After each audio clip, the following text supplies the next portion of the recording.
Em 1989, um homem apareceu na televisão de Las Vegas com o rosto escondido, a voz alterada, e afirmou que trabalhou em uma nave alienígena.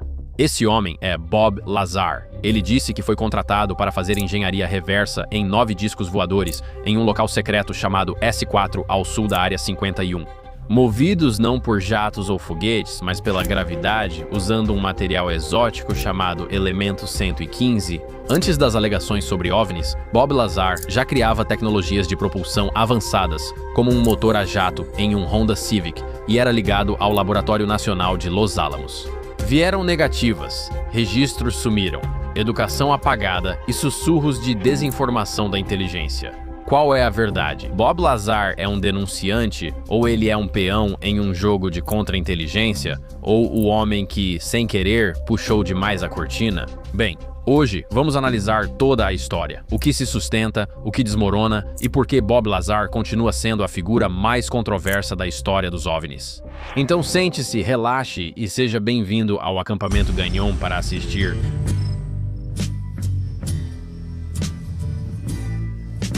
Olá pessoal, bem-vindos de volta ao acampamento Gagnon. Feliz ano novo e obrigado por acompanharem as histórias mais interessantes e controversas comigo toda semana na minha barraca, para sempre. Agradeço por acompanharem e fazerem parte do canal. Nada disso seria possível sem vocês assistindo, se inscrevendo e comentando. Isso também não seria possível sem meu amigo Cristos. Faz tempo que não te vejo.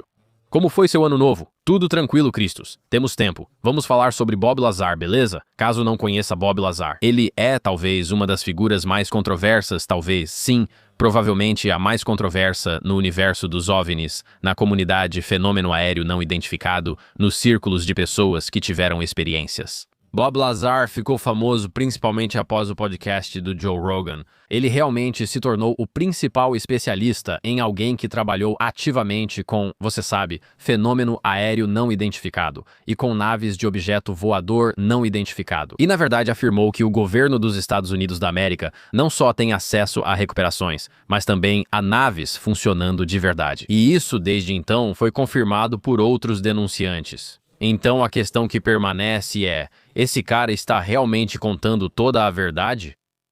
Será que ele é um agente de desinformação encarregado pelo governo de levar as pessoas para um buraco sem fim? Pode ser que ele tenha recebido informações certas e erradas, não está mentindo, só está desinformado. Quem pode afirmar, não é? É difícil saber ao certo, mas ao final disso tudo, teremos informações suficientes para, com sorte, tirarmos nossas próprias conclusões. Certo, mas tenho certeza de que há muita gente ouvindo por aí. Quem é Bob Lazar, certo? De onde esse cara veio e por que ele é tão importante para o mundo dos OVNIs? Bem, tudo realmente começa em 1989. Certo, existe uma emissora de televisão local em Las Vegas, a Class Televisão, e eles fizeram uma entrevista que basicamente definiria a cultura moderna dos OVNIs. Beleza, então tem esse cara, George Knapp, ele é um repórter, e eles tinham um convidado que estavam tentando trazer, mas o convidado desistiu, então eles conseguiram um novo convidado. Certo, e ele está tipo na sombra. E tem tipo, você sabe, o pseudônimo de Dennis. E basicamente nessa transmissão, esse cara misterioso chamado Dennis diz que trabalhou em uma instalação secreta chamada S4 ao sul da Área 51 e que no S4 havia 9 naves em formato de disco, como aquelas típicas naves voadoras em forma de pires, que usam um sistema de propulsão antigravitacional alimentado por um elemento chamado Elemento 115. E esse homem é conhecido hoje como Bob Lazar, e foi basicamente assim que o público ouviu falar desse cara pela primeira vez. Agora, quem é Bob Lazar? De onde ele vem? Desde jovem, Bob Lazar sempre foi fascinado por foguetes e propulsão, seu sonho de garoto. Em 1982, um jornal local perto de Los Alamos publicou uma matéria sobre esse cara chamado Bob e seu Honda Civic, movido a jato.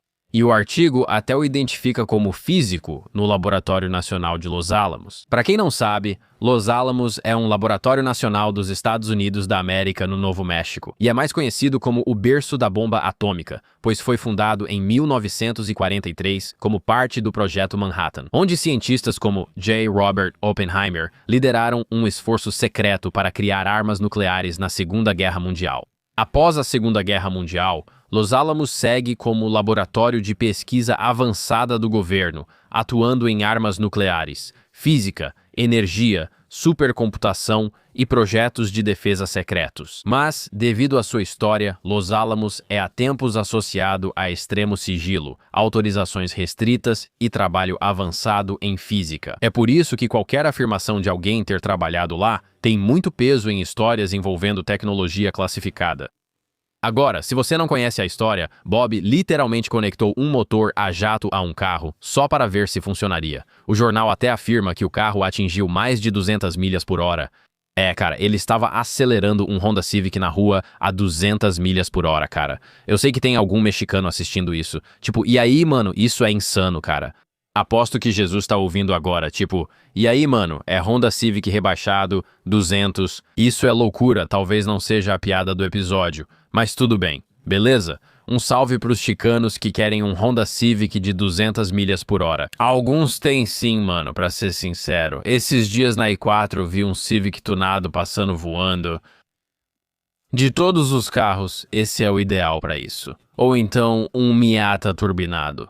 A Cura RSX também é popular. Isso é um bom ponto. Poxa, Bob Lazar, sério. Igual ao primeiro, tipo, o primeiro rebaixado, modificado, sabe? Tipo, igual a um cara de carro customizado. Tem que respeitar ele, mas ele constrói isso e sai no jornal por causa disso tudo, né? Então isso basicamente estabelece algumas coisas. Primeiro, que Lazar está construindo esses projetos de propulsão não convencionais no tempo livre dele. E ele também é publicamente associado ao Laboratório Nacional de Los Alamos. Antes de toda essa história de objeto voador não identificado, ele diz que foi a matéria sobre o carro a jato que fez Edward Teller, pai da bomba de hidrogênio, notá-lo pela primeira vez. Então Edward Teller basicamente está lendo o artigo enquanto visita Los Alamos para dar uma palestra. Ele ficou tão intrigado com esse cara excêntrico modificando o Civic que pensou, precisamos falar com ele. O nome de Teller voltará mais tarde, ele é importante, mas já chegamos lá. Uma das afirmações mais controversas sobre Lazar é sua educação. Ele afirmou repetidamente que estudou física no Massachusetts Institute of Technology e também estudou no Caltech. Mas investigações descobriram que não há históricos escolares, nenhum registro de graduação, nenhuma menção nos anuários e nenhum colega de classe que realmente o reconheça ou se lembre dele.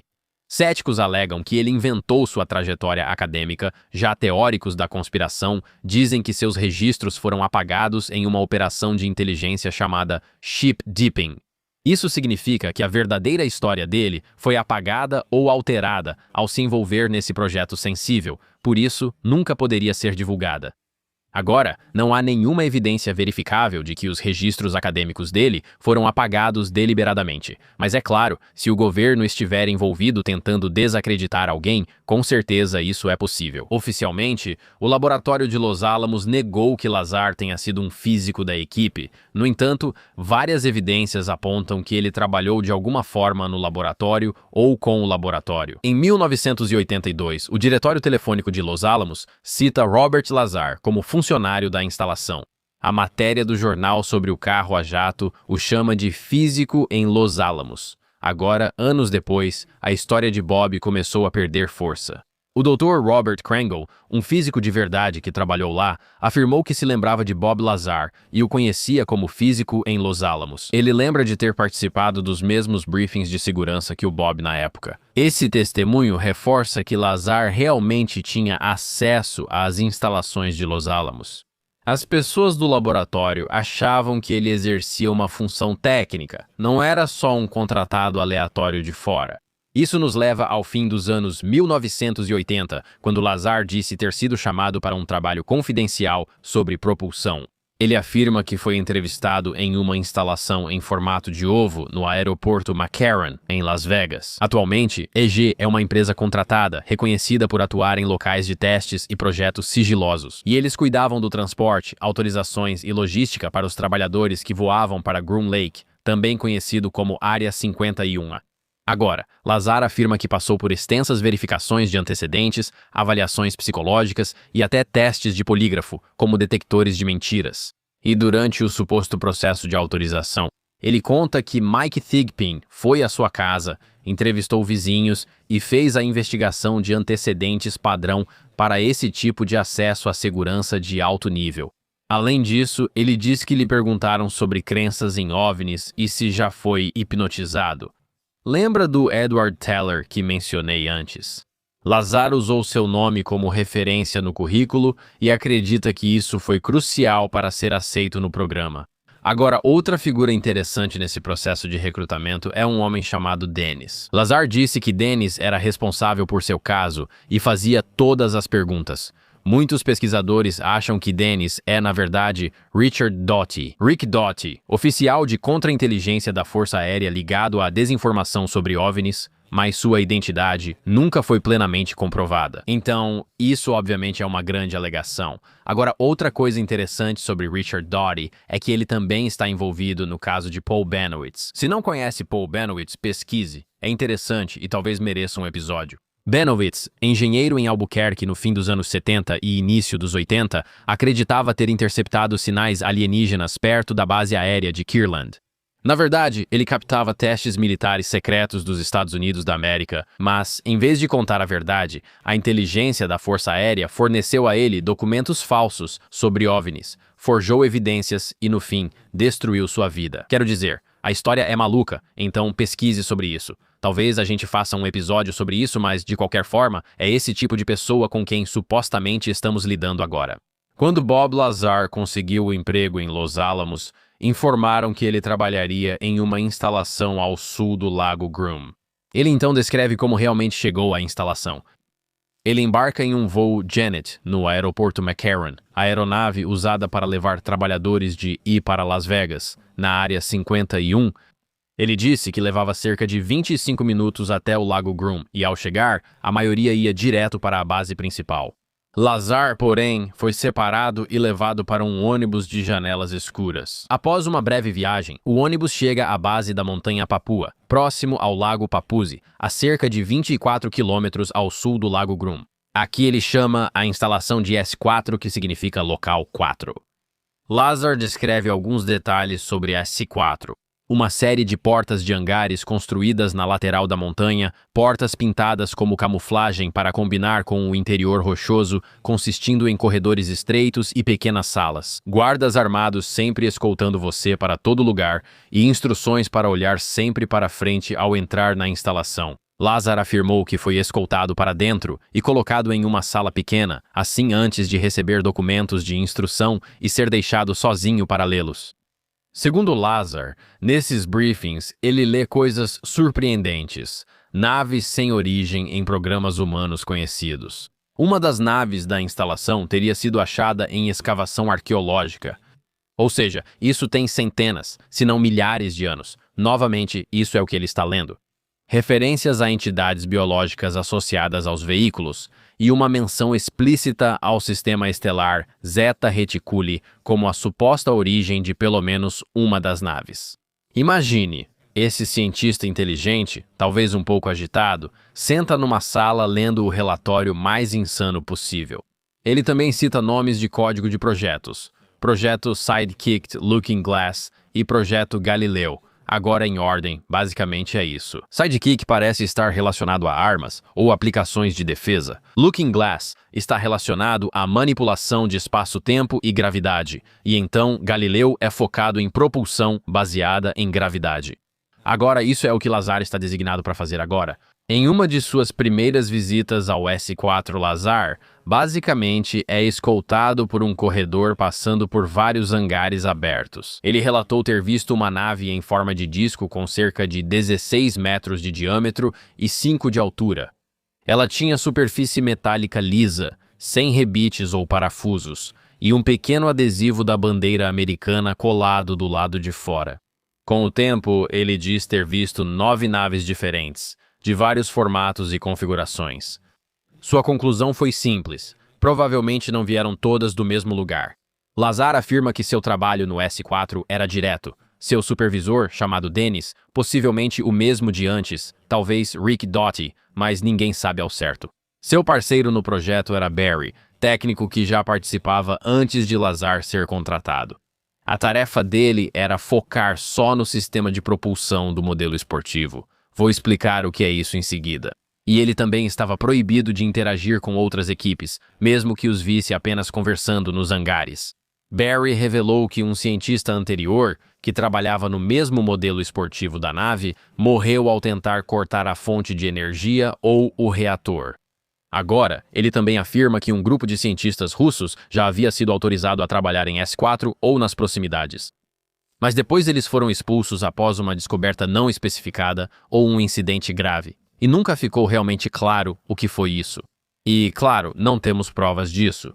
Exceto pelo que Bob disse, chegamos a uma das partes mais importantes dessa história. Então, Bob Lazar, ele começa a descrever o coração do sistema de propulsão como um reator que eles haviam removido da nave para estudar. Agora, ele o descreve assim. Basicamente, uma meia cúpula lisa montada sobre uma base quadrada e plana. Não há fios, interruptores, controles ou literalmente qualquer coisa. E ele é ativado colocando a cúpula em uma posição específica na base. E quando era ativado, criava um campo que impedia fisicamente a mão dele de tocar, literalmente, como um campo de força de ficção científica. Agora, Lazar afirmou que esse reator funcionava com um elemento exótico de número atômico 115, que ele chama de elemento 115. Ele explica que o elemento 115, ao ser bombardeado com prótons, vira o elemento 116, que emite uma intensa onda gravitacional tipo A usada na propulsão. Agora, o mais impressionante de toda essa afirmação é que o elemento 115 ainda não foi sintetizado na Terra. Isso foi até 2003, quando cientistas de um instituto nuclear russo sintetizaram o elemento 115 hoje chamado moscóvio. Isso ocorreu em um laboratório em Moscou. Porém, ele é muito instável e se desintegrou em milissegundos. Mas Lazar afirma que o material que eles tinham na S4 era um isótopo estável, um que não ocorre naturalmente na Terra. Isso só faz pensar na equipe russa mencionada por Lazar, que fez a descoberta. De repente, 15 anos depois, os russos desenvolvem o elemento 115 instável. Interessante, para dizer o mínimo. Agora, outro fato curioso. Um número atômico é simplesmente o número de prótons que há em um átomo. Então, a existência do elemento 115 sempre foi inevitável, não? Sempre ficou claro que ele existe. Ou ele está por aí, mas era só o próximo espaço vazio na tabela periódica. Então isso significa que Lazar identificar o 115 não é uma previsão, ou tipo conhecimento secreto. É só química básica que essa coisa inevitavelmente existe por aí. Eles ainda não conseguiram sintetizá-lo na Terra. Lazar também afirma existirem dois tipos de gravidade. A gravidade B é a força que estamos acostumados, governando o planeta, o Sol, as estrelas e afins. Agora, a gravidade A é menor e mais controlável, e todo o campo está associado ao nível subatômico. E os componentes-chave da nave modelo esportivo basicamente dependem dessa gravidade A. Agora, é aqui que encontramos essa coisa, conhecida como modo Omicron. Esta é uma configuração específica no objeto voador não identificado modelo esportivo que permite à nave inclinar-se de modo que sua parte inferior fique voltada para a direção do alvo. Nesse modo, o reator emite ondas gravitacionais tipo A, amplificadas e direcionadas por 3 amplificadores gravitacionais na nave. Esses amplificadores agora podem criar distorções reais no espaço-tempo. A nave não voa de forma tradicional, ela cai em um buraco onde a gravidade está se distorcendo ao seu redor e a impulsionando para frente. Sim, eu sei que isso parece loucura, mas foi isso que Bob Lazar disse, e foi assim que ele explicou como essas naves funcionam, basicamente. E muita gente na época meio que simplesmente ignorou isso. Mas em 2015, cientistas realmente provaram que a gravidade funciona nessa teoria das ondas. E isso foi comprovado décadas depois que Bob Lazar descreveu pela primeira vez esse sistema de propulsão baseado em ondas gravitacionais. Então agora temos uma ideia de quem é Bob e como a nave funciona por fora, baseado na explicação dele. Como ele se envolveu nesse modelo de nave tão específico dentro de um programa e instalação também tão específicos, mas como ela é por dentro? Bem, para ser honesto com você, a descrição de Bob Lazar é bem sem graça. Tipo, ele basicamente diz que é de uma única cor em toda a nave. É tipo uma coisa cinza escura. Não tem ângulos, na verdade, é tudo feito de curvas suaves. E não tem botões ou mostradores visíveis. E não tem fios ou compartimentos como um porta-luvas ou qualquer coisa assim. Mas o que tinha eram 3 pequenos assentos dispostos ao redor dessa coluna central, que obviamente era pequena demais para humanos. E ele também descreveu 3 níveis diferentes, então havia um nível superior ao qual ele não teve acesso. Havia painéis escuros que se abriam e mostravam o céu, sugerindo uma área de navegação ou observatório. Novamente, ele não sabia, pois não teve acesso. Ao nível do meio, onde estavam as 3 cadeiras e o reator, e o nível inferior. Aqui é onde os 3 amplificadores de gravidade estão ligados a braços mecânicos. Outra equipe trabalhou na nave em certo momento, concentrada em um painel transparente embutido no arco. Mas, novamente, ele não pôde ter contato ou comunicação direta com essa equipe. Agora, Lazar afirma que, pelo menos uma vez, foi escoltado para fora do S4 para assistir a um voo de teste controlado dessa aeronave modelo Sport. E ele diz que a nave simplesmente levantou voo silenciosamente do chão, pairou de um lado para o outro de maneira suave e estável, que não parecia um jato, um helicóptero ou qualquer coisa assim, e permaneceu no ar. Ele diz que estava em modo de baixa performance, sem manobras radicais como curvas fechadas ou acelerações bruscas. Segundo ele, as manobras mais agressivas ocorriam à noite, quando a vigilância por satélite era menor. Mas um detalhe realmente incomodou ele. Ele diz que a comunicação por rádio estava sendo usada para falar com quem ou o que quer que estivesse na nave durante o teste. Agora, para ele, isso não fazia sentido algum, especialmente com o que ele entendia sobre a suposta máquina de gravidade que distorcia o espaço-tempo. Isso era causado pelo reator, que ele acreditava interferir em qualquer transmissão de rádio. Isso foi um problema para ele que ainda não conseguiu reconciliar totalmente, mas de certa forma. Essas discrepâncias ou essas coisas que realmente não batem quase dão mais credibilidade à história dele. Porque por que ele mentiria sobre algo que não faz sentido? Agora, vamos avançar para o início de 1989. Bob Lazar já estava trabalhando oficialmente na S4 há cerca de 1 ano. E por volta dessa época, Lazar percebe que sua vida está basicamente sob vigilância constante e, segundo ele, suas ligações telefônicas estão sendo monitoradas. Sua vida doméstica e seu casamento estavam sendo avaliados internamente, e ele estava sendo vigiado, não apenas por possíveis vazamentos, mas por qualquer sinal de que ele pudesse se tornar um problema agora. Durante essas investigações internas, a equipe de segurança designada para monitorar Lazar descobriu que sua esposa estava tendo um caso. Sim, eles sinalizaram isso como risco de segurança. Simplesmente porque esse estresse emocional de você sabe descobrir que sua esposa está, você sabe por aí, se envolvendo com todo mundo do bairro, isso pode levar alguém à loucura ou à perda de controle. Ao lidar com documentos governamentais sensíveis e importantes, isso não pode acontecer. Então agora, de acordo com Bob Lazar, sua autorização de segurança foi congelada, seus voos para S4 ficaram menos frequentes antes de simplesmente pararem de vez. E seus supervisores ficaram em silêncio, sem dizer o que estava acontecendo. É isso que Bob afirma que fez com que ele se sentisse como se estivesse sendo afastado do programa, não demitido formalmente, mas simplesmente deixado de lado agora. Lazar diz que durante esse período de limbo, quando seu acesso foi limitado e ele estava meio que sendo afastado, mas não tinha sido demitido, ele decidiu provar o que sabia levando amigos para assistir aos voos de teste.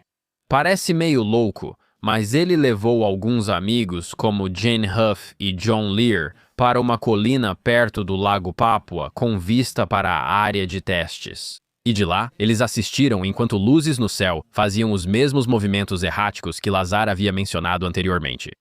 Pelo menos uma dessas viagens foi gravada em uma filmadora dos anos 80 e esse vídeo de baixa qualidade tem circulado entre os entusiastas de OVNIs há décadas. Após várias viagens, Lazar diz que a segurança finalmente percebeu e um veículo se aproximou deles no deserto, tratando-os como se estivessem infringindo informações confidenciais. Porque, quero dizer, 2 deles estavam presentes. Após o encontro no deserto, Lazar conta que foi chamado para a base aérea de Indian Springs, hoje chamada Base Aérea Creech.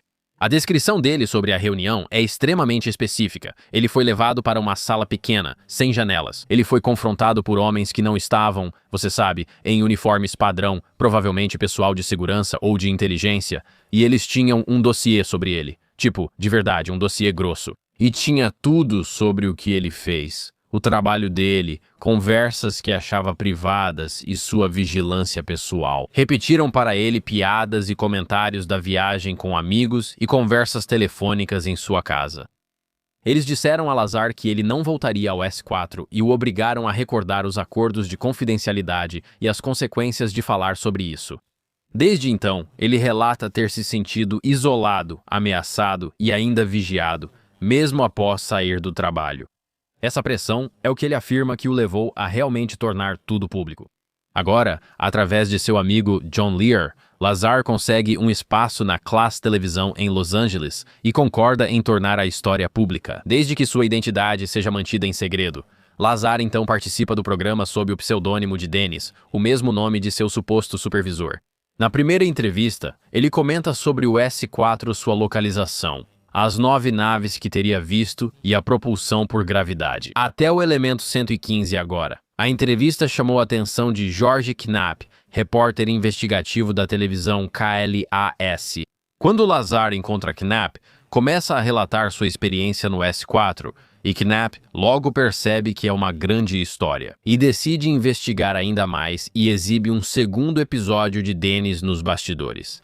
Knapp também começou a verificar o que podia. Ele confirmou que Bob Lazar estava no diretório telefônico de Los Alamos e também esse artigo de jornal sobre o Jet Car. E ele até confirma que Mike Thigpen, um homem que Lazar cita como seu investigador de antecedentes, é uma pessoa real que realmente fazia verificações de segurança para os locais de teste de Nevada. Após entrevistas secretas, Knapp e Lazar decidiram se expor totalmente ao público. Em 10 de novembro de 1989, Bob apareceu na televisão com seu nome e rosto verdadeiros pela primeira vez. Bob Lazar também afirma que, após sua primeira transmissão anônima, recebeu uma ligação do verdadeiro Dennis dizendo: "Você faz ideia do que vamos fazer com você agora?"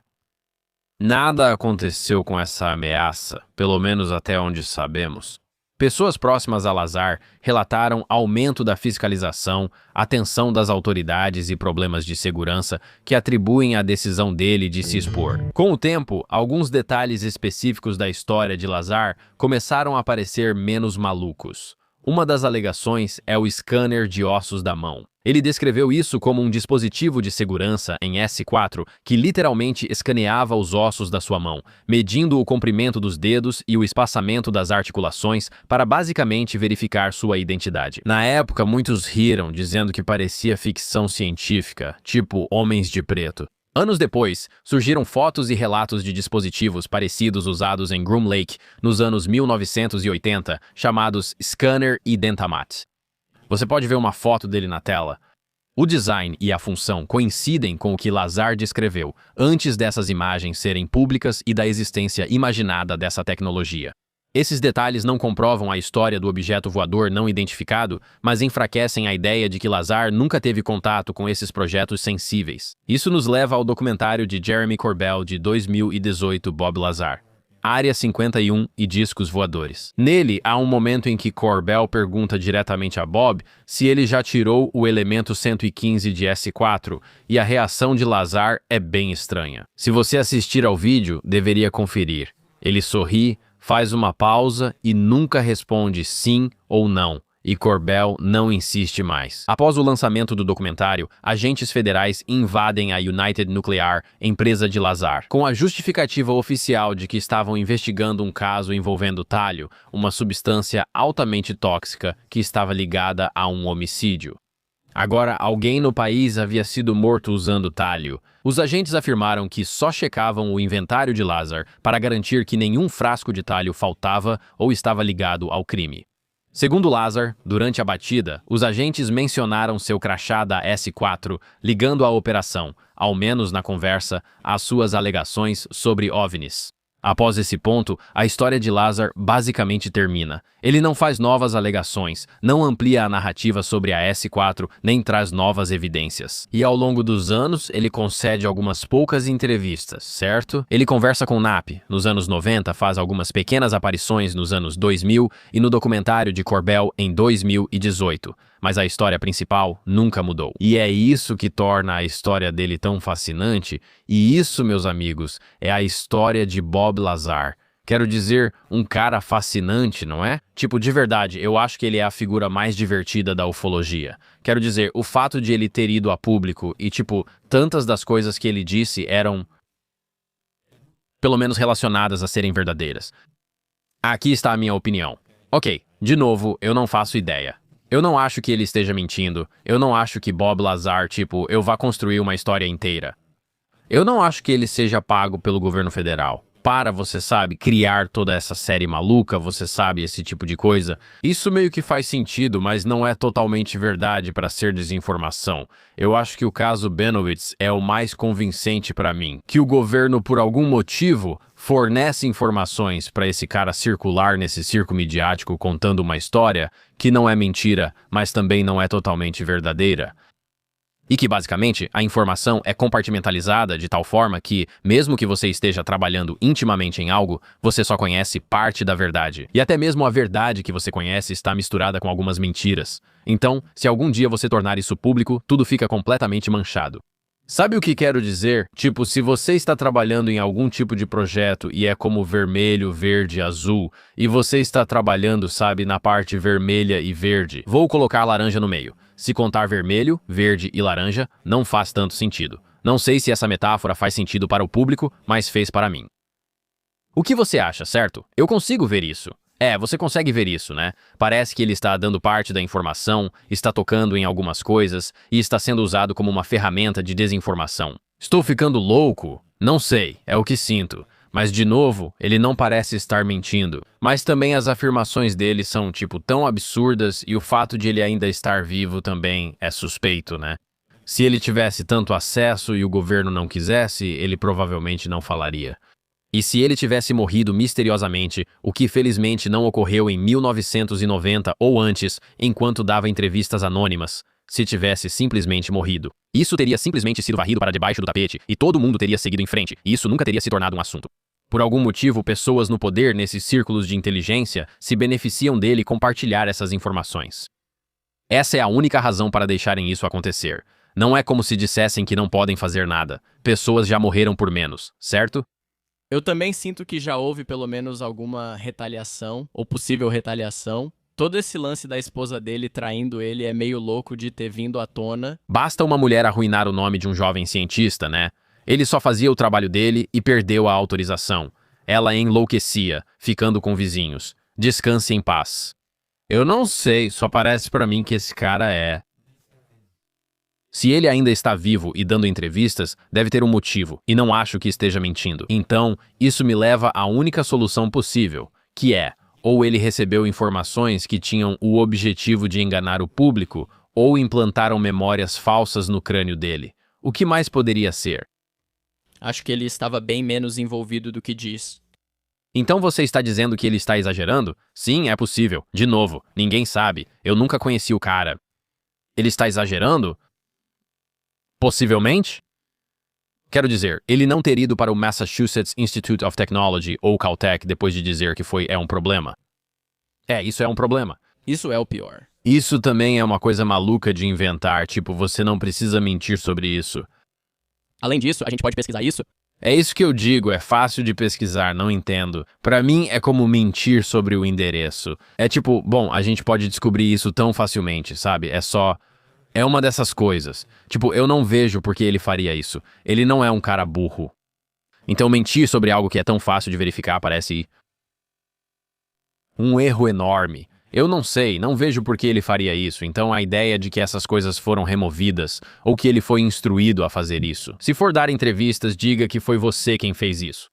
Porque a gente não pode contratar alguém que não foi pra faculdade. Apesar de você ser um cara genial, também é possível que ele não tenha ido pra faculdade. Eles viam ele como, sabe, um porta-voz útil.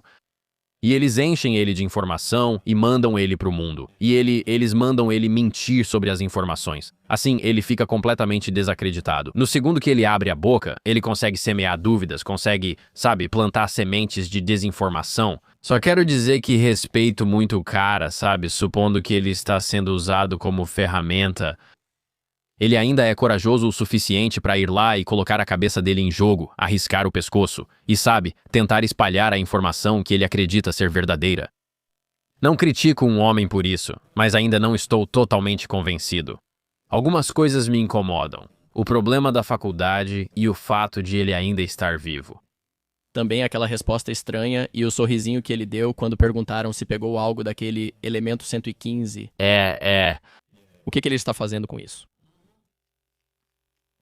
Essa parada deve ser ótima. Você deu uma tragada e já ficou chapado. Uau, pegou aquele barato de 115, deve ser insana. Nem os russos conseguiram estabilizá-lo. Mano, tô te falando, essa parada ia te deixar muito instável, cara. Isso aí ia te deixar maluco de qualquer jeito. A gente não devia fazer essas piadas. Crianças, ouçam o programa.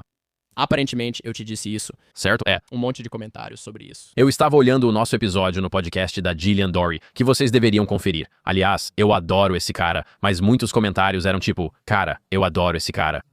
Eu ouço o História Khan com meu filho. Eu fiquei tipo, o quê? O quê? Não faça isso? Um cara disse, eu estava ouvindo no carro com as crianças.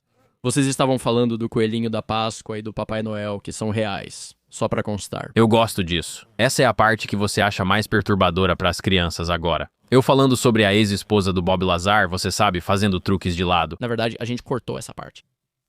Ah, não, deixa, cara, coloca de volta. Adorei isso. Enfim, muito obrigado por assistirem. Estou curioso, o que vocês acham? Se vocês sabem mais sobre esse Bob Lazar do que eu, por favor, me avisem. Estou realmente perplexo. Não sei qual é a resposta e isso está me incomodando. Então, se conhece ele, Bob, se estiver vendo, todo o meu respeito e carinho, me avise se perdi ou errei algo. Por favor, corrija aqui. Estou sempre aberto a novas informações e correções. Esse foi mais um episódio do Acampamento Gagnon. Agradeço muito a vocês. Este é o nosso 10 Talks. Se você gostou da notícia, em breve lançaremos o Acampamento Religião, explorando conceitos religiosos do mundo e tentando entender as crenças de cada um. Logo após, lançaremos o Acampamento História, com 4 episódios semanais. Vocês terão acampamento quase todo dia. Qual caminho? Não perca, inscreva-se nesses canais e no 10 Talks. Obrigado por assistir, se inscrever e curtir. Porque vocês ajudam a manter o fogo aceso. Até a próxima, valeu. Pessoal, pausa rápida. Tenho uma notícia incrível. Vou pegar a estrada. Sim, é minha primeira turnê solo, visitando todas as cidades que me receberem. Vou para Salt Lake City, Washington, Distrito de Colômbia e Charlotte em fevereiro. Ingressos serão anunciados em breve e estarão disponíveis no Mark Gagnon ao vivo. Vejo vocês lá.